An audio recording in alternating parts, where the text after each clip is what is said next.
সংগঠন বানিয়েছেন নারী পক্ষ, নারী স্বাধীনতা আন্দোলন, নারী বিপ্লব পরিষদ। কিসের পরিষদ আপনি? আপনার আগে ১৫০০ বছর আগে আল্লাহ এই অধিকার মেয়েদেরকে আগেই দিয়ে দিয়েছেন। আল্লাহ আদমকে বলছেন, আদম বিয়ে হয়ে গেছে, তুমি এখন স্বামী। বাড়িতে বউ নিয়ে যাওয়ার পরে নিজে মরণের খাওয়া খাবে না, তুমি সেই মানের খাবার খাবে।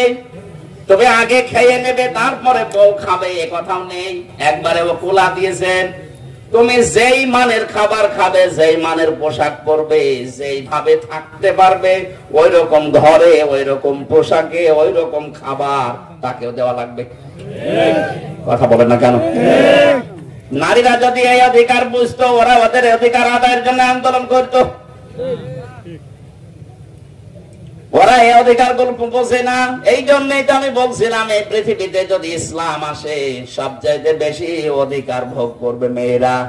কারণ তখন জানবে যে কোরআন এটা দুনিয়ায় কায়েম করতে চায়। পরের শব্দ দেখেন, রাগাদান হাইসো সে তোমা, আদৌদি করে বসে থাকলে হবে না।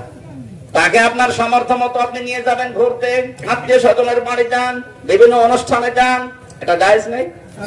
কথা বলে না কেন? এটা স্বামীর জন্য দরকার, নাই তো শেষে আপনার বউ আপনাকে হারানো লাগবে। ইসলামকে ব্যালেন্স করে দিয়েছে। দেখেন, আপনি যাবেন আপনার বউ নিয়ে ঘুরতে বিভিন্ন জায়গায়, কিন্তু সাবধান, ওয়ালা তাকরাবা হাযিহিশ শাজারাতা ফাতাকুনা মিনাজ জালিমিন। ওই গাছটার কাছে যাবে না, তাহলে গেলে তোমরা জালেম হয়ে যাবে। আমরা মনে করি গাছ মানে গন্ধম গাছ, না। এটা যদি শুধুমাত্র গন্ধম গাছের কথাই হবে, তাহলে দুনিয়ায় আল্লাহ কোরআনে আয়াত নাযিল করলো কেন এখানে গন্ধম গাছ আছে? বলেন, এটা জান্নাতের ব্যাপার, ওখানে তো শেষ করে দেওয়ার কথা। কেন ওয়ালা তাকরাবা হাযিহিশ শাজারা দিলেন?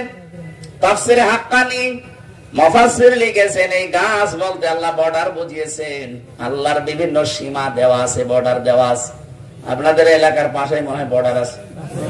এই বর্ডার যদি এমনি এমনি কেউ পাসপোর্ট ভিসা ছাড়া পার হতে চায়, মেরে ফেলবে না? বাংলাদেশের প্রায় জায়গায় চারিদিকে বর্ডার দেওয়া আছে। যদি এদেশ পার হয়ে কেউ যেতে চায়, এ বর্ডার পার হয়ে তাকে পাসপোর্ট এবং ভিসা বৈধভাবে লাগানো লাগবে, হয়তো আপনাকে যেতে দেবে না। আল্লাহ পাক বলেন, আমিও দুনিয়ায়, তামাম দুনিয়ায় 500 বর্ডার দিয়েছি। কয়টা? আরো জোরে বলেন। এই বর্ডার গুলো তোমরা কখনো ক্রস করবা না, এই বর্ডারের সীমা লঙ্ঘন করবা না। যদি করো তাহলে জালেম হয়ে যাবে। আপনি বউ নিয়ে ঘুরতে যাবেন, আত্মীয় বাড়িতে, বিভিন্ন অনুষ্ঠানে, বিয়ে বাড়িতে যাবেন, নিষেধ নেই। এমন জায়গায় যাওয়া যাবে না যেখানে গেলে আল্লাহর পর্দা লঙ্ঘন হয়ে যায়। এরকম বিয়ে দেশে নেই?